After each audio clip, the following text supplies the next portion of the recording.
I was stationed on the Executor when the reports first came through. Fragmentary intelligence from Malachor that mentioned her name alongside descriptions of ancient Sith temple destruction and Inquisitor casualties that Command wanted buried deep enough that even asking questions about them could end a career. I was a communications officer then, third shift monitoring officer responsible for filtering signals intelligence before it reached the bridge staff, which meant I saw things that were supposed to disappear into classification protocols before anyone with actual authority had to acknowledge their existence. The report described a female Togruta engaging multiple Inquisitors simultaneously in the temple's lower chambers, her fighting style analyzed as Jedi, derivative but evolved beyond traditional forms, her survival indicating either extreme luck or capabilities that our threat assessment models hadn't adequately predicted. The notation at the bottom, appended by someone in ISB command structure, identified her as a high-priority target designated Fiam, real name Ahsoka Tano, former Jedi Padawan to Anakin Skywalker, which meant former Padawan to Lord Vader before his transformation, which meant she represented a direct connection to our supreme military commander's previous existence that the Empire preferred to pretend had never occurred. I flagged the report for deletion as per standard protocol for information involving Lord Vader's past. But I made a copy first, because something about the way the intelligence was written suggested the analyst who'd compiled it was terrified, not of the subject but of what acknowledging her existence might mean for their own survival.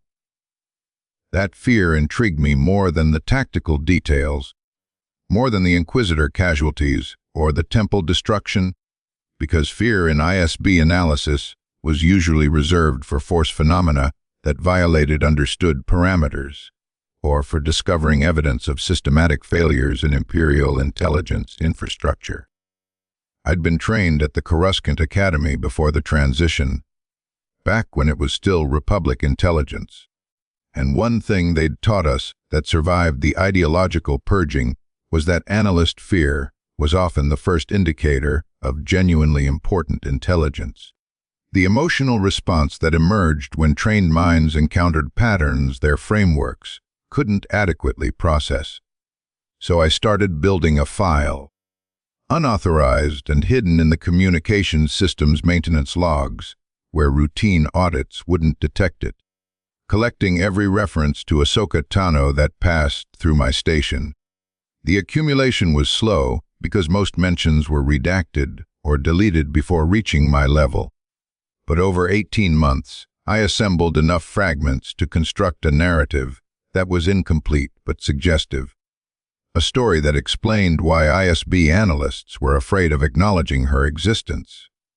She'd been present at the Jedi Temple during the Clone Wars, trained by Skywalker himself during the conflict's most intense period, exposed to combat and command responsibilities before most Padawans would have been considered ready for trials. She'd left the Jedi Order before its destruction, the exact circumstances unclear, but apparently involving some kind of trial or accusation that had resulted in her voluntary departure. This meant she'd survived Order 66 not through luck or hiding, but through simple absence, already gone when the purge began. Already outside the structure that was systematically destroyed. The intelligence from the Imperial period showed her operating as a rebel intelligence coordinator, the FEL CRUM designation apparently a codename she used when providing information to nascent resistance cells that were beginning to coalesce into something approaching organized opposition. Her value wasn't tactical. Individual cells rarely possessed significant military capabilities, but rather strategic. Her intelligence allowing scattered groups to coordinate actions that created disproportionate disruption to Imperial operations. She knew how the Empire functioned because she'd watched the Republic transform into it, understood our operational protocols because many had been inherited from the Grand Army she'd served alongside, could predict our responses because she'd been trained by someone who was now one of our supreme commanders. The psychological profile attached to one report described her as uniquely dangerous not because of her force abilities, which were significant but not unprecedented, but because of her institutional knowledge combined with her outsider status. Someone who understood both Jedi and Republic military culture, but was bound by neither organization's limitations. What disturbed me most in these reports was evidence that she'd encountered Lord Vader directly. Multiple documented confrontations where she'd not only survived but apparently fought him to tactical stalemate. The details were heavily redacted, but enough remained to indicate these weren't brief skirmishes, but extended engagements where her knowledge of her former master's fighting style gave her defensive advantages that offset his superior power. One report from an Imperial pilot who'd observed a confrontation on some moon, whose name was redacted, described watching their duel through enhanced optics, noting that the Togruta female seemed to anticipate Lord Vader's attacks with uncanny precision, as though she could read his intentions before he acted on them. The analyst who'd compiled that report noted this might indicate a force bond that had survived Skywalker's transformation into Vader, a connection that persisted despite his corruption and her abandonment of the Jedi path. That possibility, that some fragment of Anakin Skywalker might still exist within Lord Vader, accessible to someone who'd known him before, was apparently so disturbing to Imperial command that the entire investigation had been classified above standard operational levels and transferred to specialized ISB divisions that handled force-related intelligence deemed too sensitive for regular personnel. I should have stopped my collection at that point. Should have recognized that continuing meant crossing into territory where discovery would result not in reprimand, but in disappearance.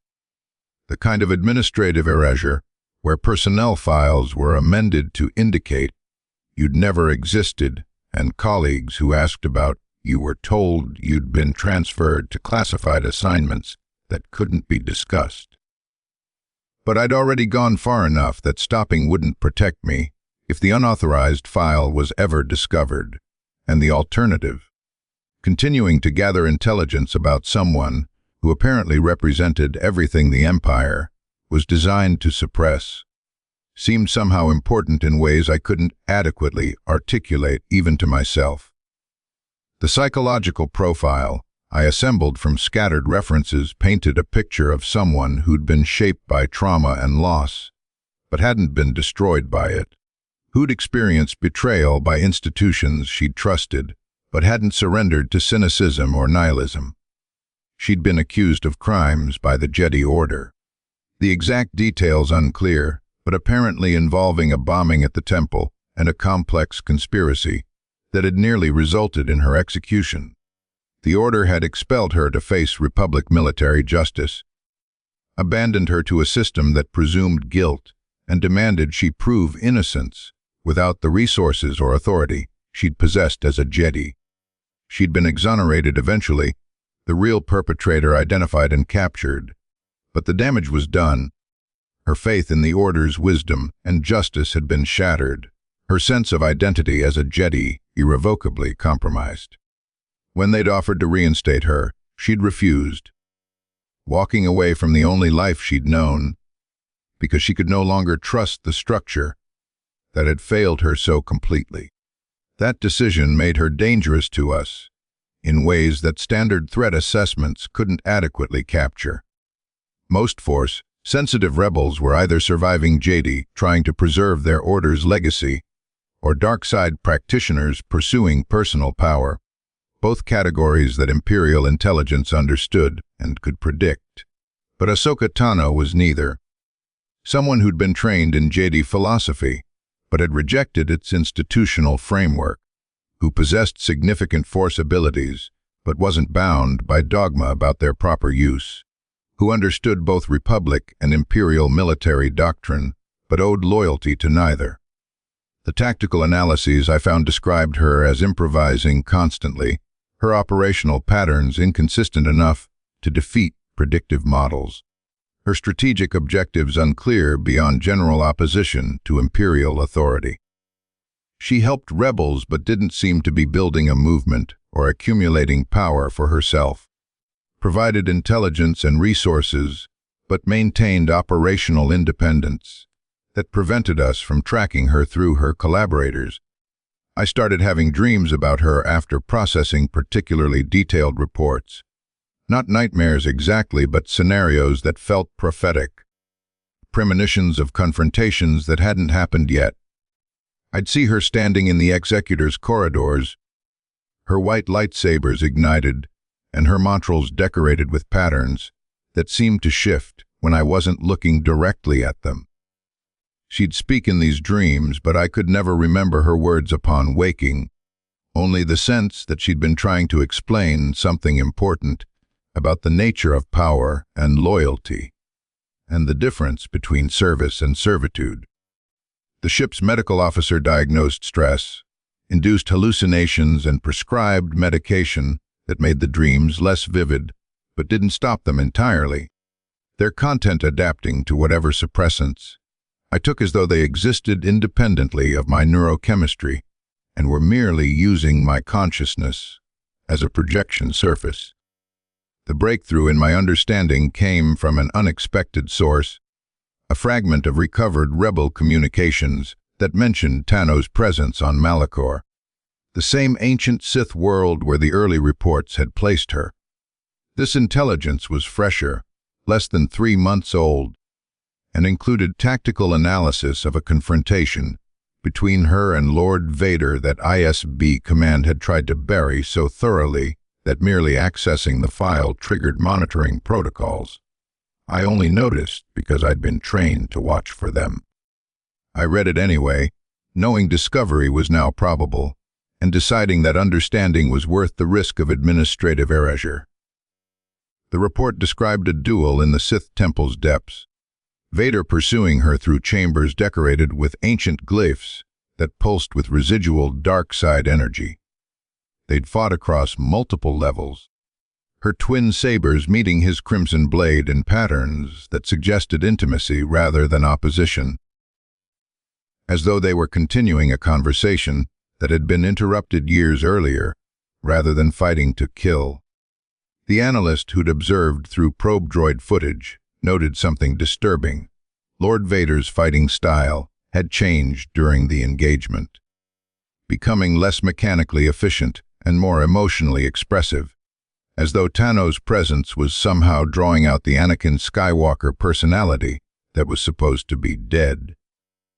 She'd spoken to him during the fight, her words recorded by the probe droid's audio sensors, saying things like, "I won't leave you, not this time," and "I'm not afraid of you," in a tone that suggested she was addressing her former master, rather than the Sith Lord he'd become. The report noted that Vader had responded verbally, which was extremely unusual. He typically killed efficiently and silently, viewing conversation during combat as tactical weakness. His responses were heavily distorted by his vocabulator, but the emotional content was unmistakable, something between rage and anguish, as though her presence was causing psychological distress that interfered with his normal operational parameters. The confrontation had ended inconclusively, the temple's structural instability forcing both combatants to retreat before either could achieve definitive victory. But the psychological impact on Lord Vader was apparently significant enough that he departed Malachor immediately afterward, rather than completing his original mission objectives. The ISB analyst who'd compiled the report recommended immediate termination of Ahsoka Tano as maximum priority target, noting that her capacity to destabilize Lord Vader's psychological conditioning represented a strategic threat to Imperial command structure that exceeded any tactical advantage her death might provide to rebel operations. The recommendation had been flagged and transferred upward through classification levels that suggested it had eventually reached the Emperor's attention, but no operational orders had been issued, as though someone at the highest level had decided that leaving her alive served some purpose that exceeded the risks her existence posed. I began experiencing temporal distortions after reading that report, moments where the ship's chronometers didn't match my subjective experience of elapsed time, conversations with colleagues that I remembered having but they insisted hadn't occurred, finding myself in sections of the executor I didn't remember walking to. Medical scans showed no neurological abnormalities, but the ship's force, sensitive inquisitor who was brought in for consultation suggested I might be experiencing force echoes, residual psychic impressions left by powerful force users that could sometimes affect sensitive individuals, even without direct contact. She asked whether I'd been handling materials related to specific individuals, whether I'd been experiencing dreams or visions, whether I felt presences that others couldn't perceive. I lied, claiming only routine intelligence work and normal stress symptoms, because admitting the truth would mean revealing my unauthorized investigation and everything I'd learned that was supposed to remain buried. But the Inquisitor wasn't fooled. Her presence in the Force, apparently allowing her to perceive deception, even when the deceiver believed themselves convincing. She looked at me with an expression that combined contempt and something almost like pity, then told me that obsession with particular Force users could create a kind of connection through the Force itself, that focusing mental energy on someone powerful enough could establish a sympathetic resonance that allowed their presence to intrude into your consciousness. She said this as though explaining something obvious, as though everyone knew that thinking too intensely about Force sensitives could make you vulnerable to their influence. And then she departed without filing any formal report about our conversation. I realized later this was a warning disguised as consultation, the Inquisitor recognizing what I was doing and choosing to alert me to the danger rather than reporting it through official channels. Perhaps because she recognized something in my investigation that resonated with her own doubts about Imperial service. The dreams intensified after that conversation, becoming less like dreams and more like visitations, as though Ahsoka Tano was somehow aware of my investigation and reaching through the Force to communicate directly. She'd appear in my quarters, sitting in the chair opposite my bunk, her appearance shifting between her younger self as I'd seen in archived Clone Wars footage and her current form as described in recent intelligence reports. She'd speak about the war and what it had revealed about the Republic's corruption, about how the institutions that claimed to serve peace had been preparing for conflict all along, about how she'd learned to distinguish between legitimate authority and the mere appearance of legitimacy. I'd wake from these dreams with her words, echoing in my consciousness, unable to dismiss them as mere psychological projection because they contained information I didn't consciously possess, details about Clone Wars battles and Jedi operations that I had to verify later through classified archives, all of it accurate. All of it suggesting these weren't dreams but actual Force communication. I should have reported these experiences immediately, should have submitted to ISB psychological evaluation and accepted whatever reconditioning or reassignment they determined necessary. But I'd become convinced that understanding Ahsoka Tano's progression from Jedi Padawan to whatever she'd become was somehow crucial to understanding the Empire's fundamental vulnerabilities. She represented a path that the Empire claimed was impossible, someone who'd been trained in institutions that should have defined her identity completely, but who'd managed to transcend those institutions without collapsing into nihilism or merely transferring her loyalty to different structures. She'd been betrayed by the Jedi Order and had chosen not to seek revenge, but simply to walk away, had survived Order 66 through absence rather than combat, had watched the Republic transform into the Empire, and had chosen resistance without claiming to represent some alternative legitimate authority. The pattern was significant because it contradicted fundamental assumptions built into imperial ideology. We were taught that beings required structure and authority, that the alternative to imperial order was chaos and violence, that those who opposed the empire were either deluded idealists who didn't understand political reality or dark-side practitioners seeking power for themselves. But Tano didn't fit either category. She opposed the empire effectively without claiming moral authority or seeking to establish alternative power structures, helped rebels without trying to lead or control them, survived through adaptation rather than rigid adherence to principle or philosophy. She'd learned something that both Jedi and Sith apparently hadn't understood, something about power and identity and the relationship between individual consciousness and collective structures. I found a fragment of her voice in a captured rebel transmission, brief audio that hadn't been fully scrubbed from the intelligence before it reached my station.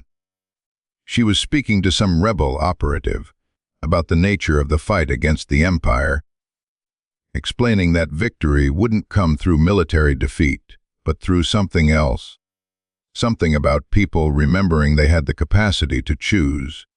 That authority existed only insofar as beings granted it legitimacy through their compliance. The audio quality was poor, her words distorted by transmission interference, but the core message was clear. She believed the Empire could be resisted not through superior force, but through simple refusal of its claims to inevitable dominance. Through maintaining spaces where alternative ways of existing could be practiced and preserved. The concept was dangerous enough that I almost deleted it immediately, but instead I added it to my hidden file, recognizing that this was the pattern I'd been trying to understand through all the accumulated fragments. Ahsoka Tano had progressed from youth to wisdom not by accumulating power or knowledge, but by learning to release attachment to institutions and identities that claimed to define her, by discovering that her capacity for meaningful action existed independently of organizational authority or ideological validation. She'd been Ahsoka the Padawan, then Ahsoka the accused, then Ahsoka the exile, and through each transformation, she'd retained something essential, while releasing what was no longer necessary, becoming progressively more herself by becoming progressively less defined by external categories. The imperial structure I served was designed to prevent exactly this kind of development, to ensure that identity and authority remained permanently fused, so that opposing the Empire meant opposing your own sense of self. Stormtroopers were stripped of names and given designations. Officers were promoted through systems that rewarded loyalty over competence. Citizens were bombarded with propaganda that equated imperial authority with natural order and civilization itself. The entire apparatus was constructed to make resistance seem not just difficult, but psychologically impossible, to create beings whose capacity for choice had been so thoroughly colonized by imperial ideology that they experienced servitude as freedom and domination as protection. But Ahsoka Tano proved the system had vulnerabilities, that beings exposed to the most intensive institutional conditioning could still develop the capacity for genuine independence if they encountered sufficient trauma to crack their programming. Her betrayal by the Jedi Order had been that crack, the wound that had allowed her to see through the institutional logic she'd been trained to accept as natural. She'd learned that the Order's wisdom was fallible, that legitimate authority could make catastrophic mistakes, that beings who claimed to serve the greater good could be corrupted by their own power and certainty. And rather than destroying her, that knowledge had liberated her to discover agency that existed beyond institutional frameworks, to become dangerous to the Empire precisely because she couldn't be predicted or controlled through normal means. I started noticing evidence of her influence in places the intelligence reports hadn't documented, patterns in rebel operations that suggested coordination and intelligence, sharing beyond what our analysts expected from scattered resistance cells. Supply convoys that were ambushed had apparently been selected based on knowledge of Imperial logistics that only someone with military staff experience would possess. Recruiting efforts targeting specific Imperial personnel suggested intelligence about who might be susceptible to defection based on psychological profiles that would require access to ISA-B databases. Even the timing of rebel operations seemed designed to exploit Imperial bureaucratic processes, attacks occurring during shift changes or transition periods when response coordination was weakest. She was teaching the rebels how to think like the Empire while remaining functionally outside Imperial consciousness, creating a resistance network that operated in our blind spots because it was designed by someone who understood exactly where those blind spots existed. The efficiency disturbed our command structure enough that resource allocation toward counter-insurgency operations was quietly increased, though the official explanations cited general rebel activity rather than acknowledging a single coordinator whose existence would suggest our intelligence failures were more systematic than we'd admitted. I watched the orders flow through my station, seeing patterns that indicated growing concern at levels far above my clearance. Watching as whole star destroyers were reassigned to sectors where Tano had been spotted, noticing that Lord Vader himself was spending increasing time investigating leads related to her activities. The obsession wasn't just tactical. Something about her survival and continued effectiveness seemed to represent personal affront to the Imperial command structure, as though her existence contradicted foundational claims about the Empire's inevitable dominance and the impossibility of meaningful resistance. Then the executor received orders to proceed to the Luthul sector, vague instructions about investigating rebel activity and Imperial defections that required Lord Vader's personal attention. I processed the intelligence traffic related to the operation and recognized Tano's influence immediately. The rebels there were conducting coordinated actions that suggested professional military training. Their intelligence about Imperial operations was far too accurate to be derived from local sources, and intercepts of their communications included references to someone called Fulcrum who provided strategic guidance. The operation was clearly designed to draw her out, to create a situation where she'd have to either abandon the rebels she'd cultivated or expose herself to direct confrontation with Vader and the full Imperial military resources we could bring to bear.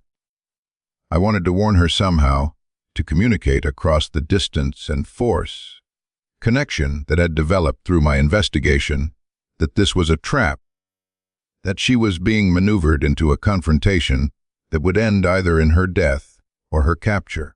But I had no means of contact, and any attempt to establish communication would be detected by ISB monitoring systems, resulting in my immediate arrest for treason. So I could only watch as the operation unfolded, processing intelligence reports that tracked her movements through the Luthul system, reading accounts of her desperate attempts to evacuate rebels before our forces could converge, witnessing through sanitized reports the moment when she finally confronted Lord Vader directly in what the analysts assumed would be her final engagement. The confrontation occurred at some rebel base whose location was redacted from reports at my clearance level, but the outcome was described with enough detail that I could reconstruct the essential events. She'd fought Vader to protect retreating rebels, buying time for their escape by engaging him in single combat despite knowing she probably couldn't win. The engagement had lasted longer than tactical models predicted, her defense apparently augmented by knowledge of Skywalker's technique that allowed her to counter moves before he completed them. But eventually his superior power and mechanical augmentation had overwhelmed her defenses, and according to the official intelligence, she'd been killed when the rebel base's power systems exploded, her body presumably destroyed in the conflagration, though no remains were recovered. The report should have ended there. Another rebel eliminated and another threat neutralized, but something about the account felt constructed rather than observed, as though the intelligence had been shaped to support a conclusion that command preferred regardless of actual events. The analyst who'd compiled it noted that Lord Vader had departed the engagement site immediately without verifying the kill, which was unusual for someone typically meticulous about confirming target elimination.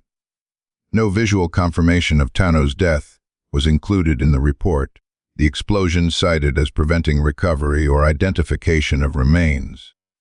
And buried in the technical details was a reference to unusual chronometric readings during the engagement, time distortions that suggested force manipulation at scales that exceeded normal combat applications. I began experiencing the dreams again after that report, more intense than before. Ahsoka Tano appearing in my quarters, with what looked like an awl perched on her shoulder, the creature's eyes seeming to follow me, even when I moved. She spoke about time and choice and the difference between ending and transformation, explaining in words that dissolved from memory as soon as I woke that death itself was something different than the Empire understood, that beings who were sufficiently connected to the Force could exist in states that transcended conventional categories of alive and dead. The dreams had a quality that suggested they weren't coming from my own consciousness, but were being projected from somewhere else, as though she was using our sympathetic connection to communicate across whatever distance or condition now separated us.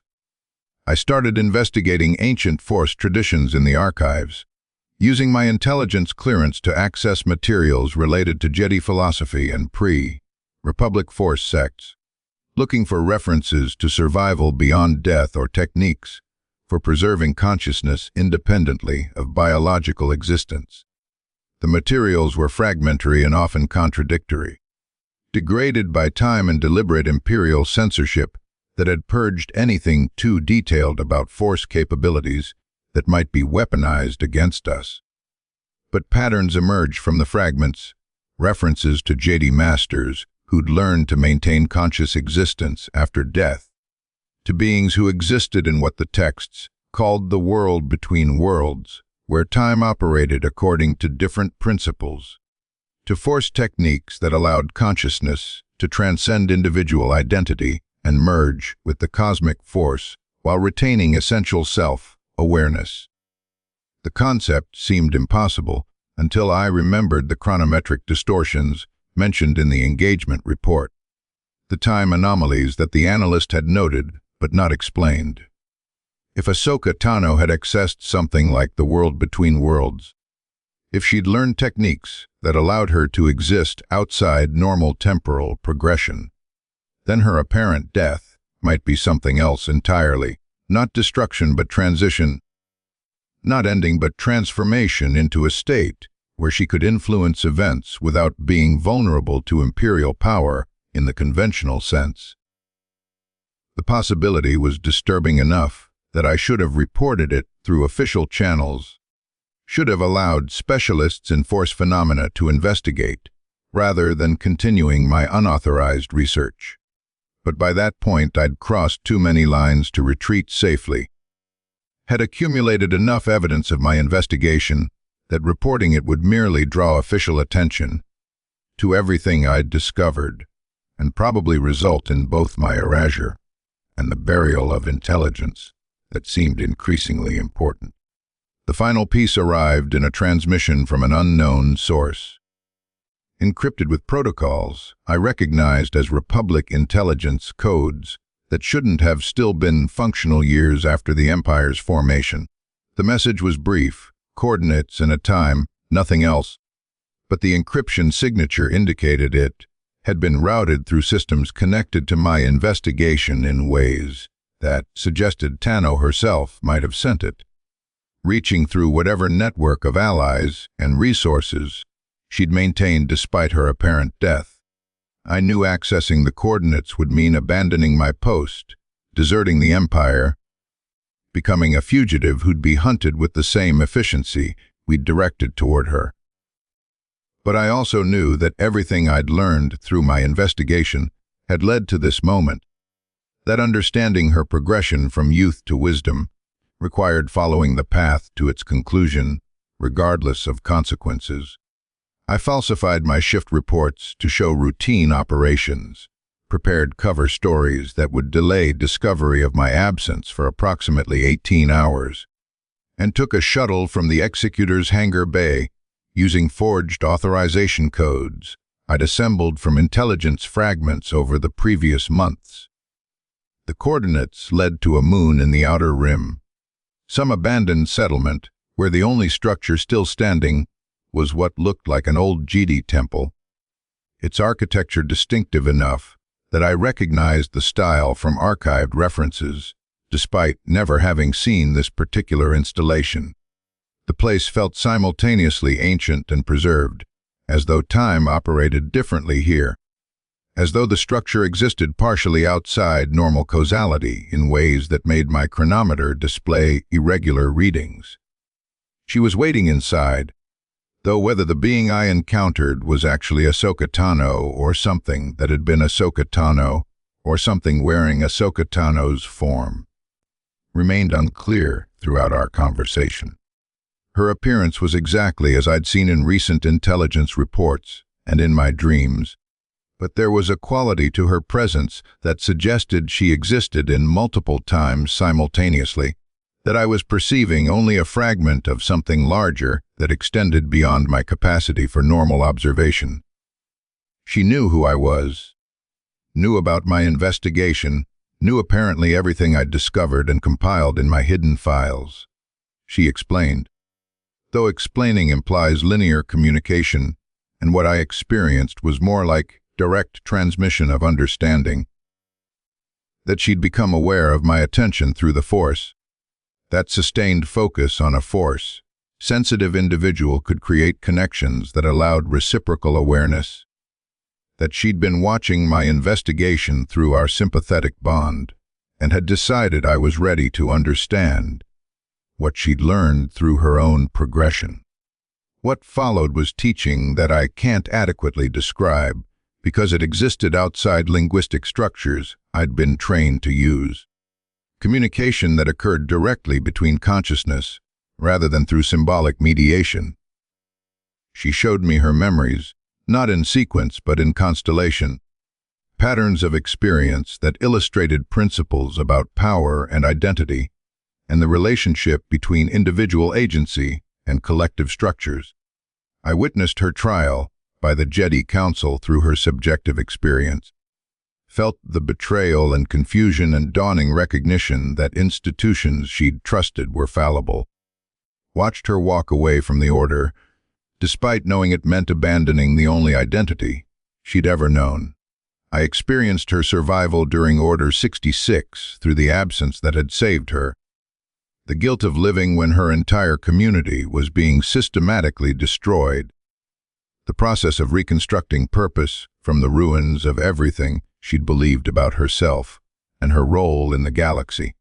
She explained that wisdom wasn't accumulation but release, wasn't achieving mastery of some body of knowledge, but rather learning to recognize what knowledge was unnecessary or harmful, developing the capacity to distinguish between understanding that enabled choice and conditioning that constrained it.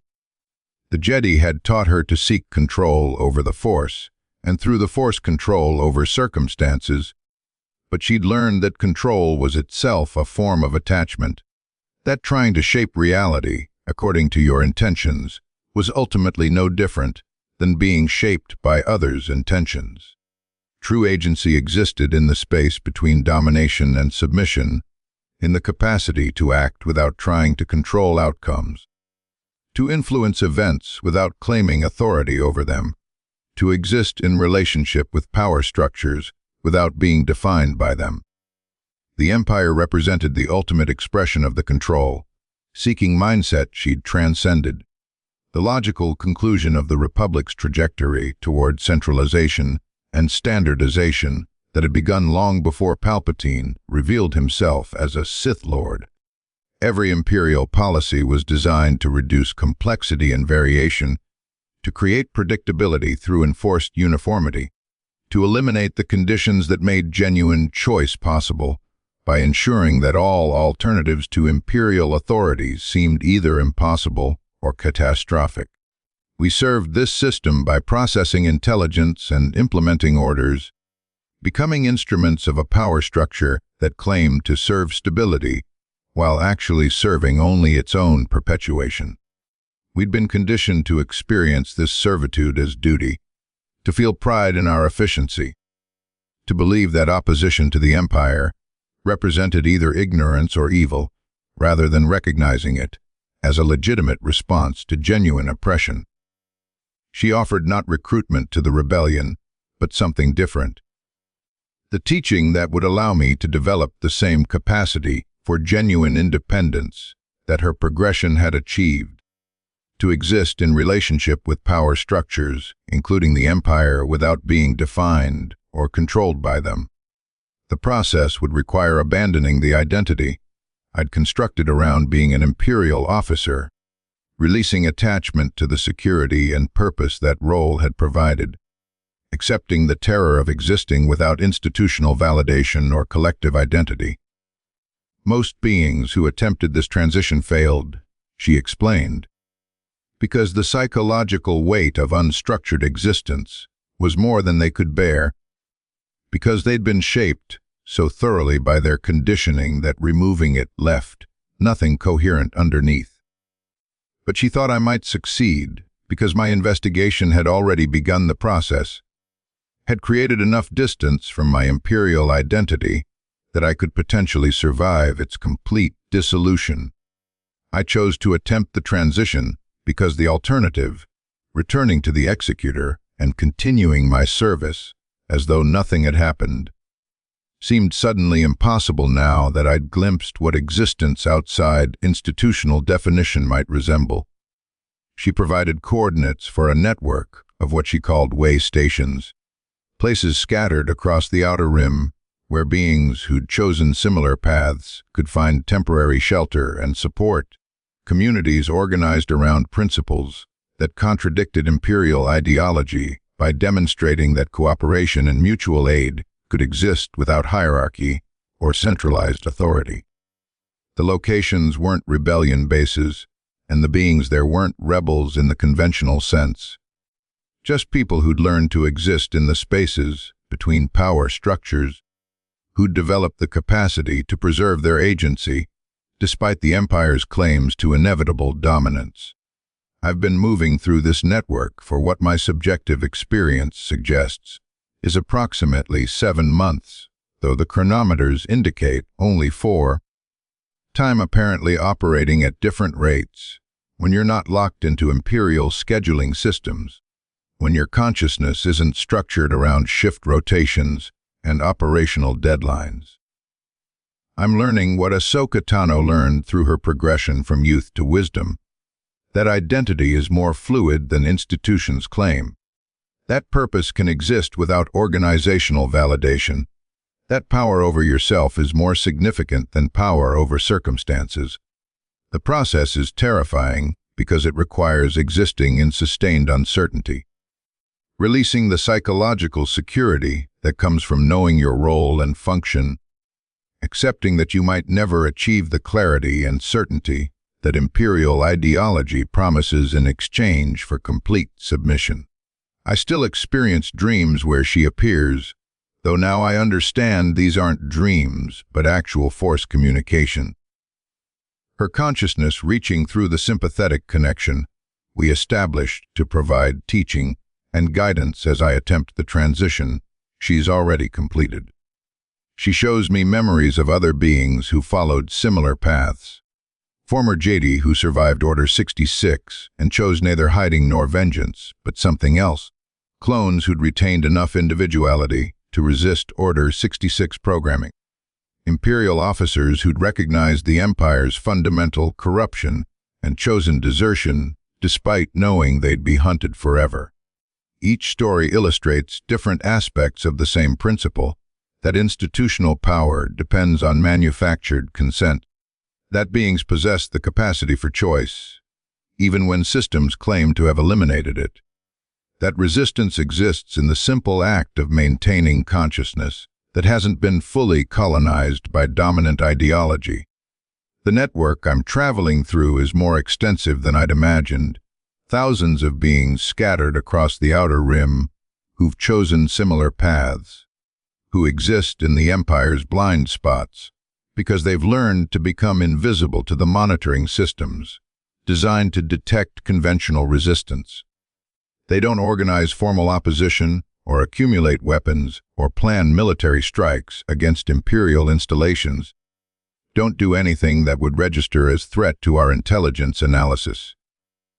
Instead, they simply exist differently, maintaining communities organized around principles that contradict Imperial ideology, demonstrating through their survival that alternatives to Imperial authority are possible, even if they're not powerful enough to challenge that authority directly.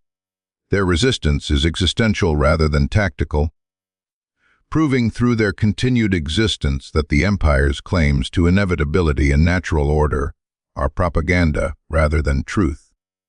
I'm writing this on a world whose name I don't know, in a settlement that doesn't appear in any Imperial registry I can access through the network connections I've maintained, among beings whose identities and purposes remain partially mysterious even after months of coexistence. I don't know if this document will reach anyone else, or if it will be intercepted by Imperial intelligence and used to track my location and the locations of everyone I've encountered since deserting. But Ahsoka Tano taught me that outcomes are less important than actions, that agency exists in choosing rather than in controlling consequences, that wisdom emerges not from certainty, but from sustained willingness to exist in uncertainty while remaining committed to principles you've discovered through direct experience rather than institutional conditioning. Her progression from youth to wisdom demonstrates that transformation is possible even for beings shaped from childhood by institutions designed to prevent individual development. That consciousness possesses capacities for adaptation and transcendence that exceed systems' ability to permanently constrain them. She was Ahsoka the Padawan, shaped by Jedi training that should have defined her identity completely. She became Ahsoka the accused, learning through betrayal that institutions are fallible and that legitimate authority can make catastrophic mistakes. She transformed into Ahsoka the exile, discovering that identity could exist independently of organizational validation. And ultimately she became something without adequate designation, a consciousness that had learned to exist in relationship with power structures without being defined by them. Someone who influenced events without claiming authority over them, who taught without establishing schools, who resisted without organizing armies. I'm attempting to follow that progression, though I'm still early in the process, still releasing attachments to Imperial identity that defined me for years, still learning to exist without the psychological security that institutional belonging provided. The fear is constant. Fear that I'll be discovered and captured, fear that I'll fail to develop the capabilities this transition requires, fear that I'll discover there's nothing coherent underneath my conditioning and that removing it will leave only emptiness. But fear itself is data, information about what I'm still attached to, indicators of where my consciousness remains colonized by Imperial ideology, despite my intellectual rejection of it. Each moment of terror is an opportunity to release further attachment, to discover whether I can exist in sustained uncertainty without collapsing back into the safety of structure and authority. The remarkable thing about Ahsoka Tano's progression isn't that she became powerful, though she did, force abilities refined through decades of practice and combat, but that she became free in ways that exceed normal definitions of freedom. She's not free from consequences or circumstances, not liberated from material constraints or immune to suffering, but she's free from the psychological structures that make most beings controllable, free from the belief that authority requires institutional validation, free from the assumption that identity must be defined by collective categories rather than direct experience. This freedom makes her dangerous to the Empire, not because she commands armies or possesses superweapons, but because she demonstrates that genuine independence is possible, that beings can transcend their conditioning if they're willing to endure the terror of discovering what exists beyond it. I don't know if I'll survive long enough to complete this progression.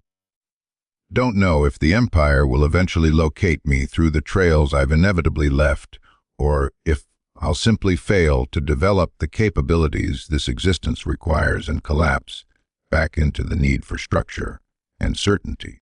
But I understand now why ISB analysts were afraid of acknowledging her existence, why reports about her were buried and redacted rather than processed through normal intelligence channels. She represents everything the Empire claims is impossible: sustained resistance without formal organization, effective opposition without military superiority, freedom achieved through release rather than domination, wisdom developed through experience rather than transmitted through institutional authority. Her existence contradicts fundamental imperial assumptions about power and identity, and the relationship between individuals and collective structures, demonstrates that the system's claims to natural order and inevitable dominance are constructed rather than essential.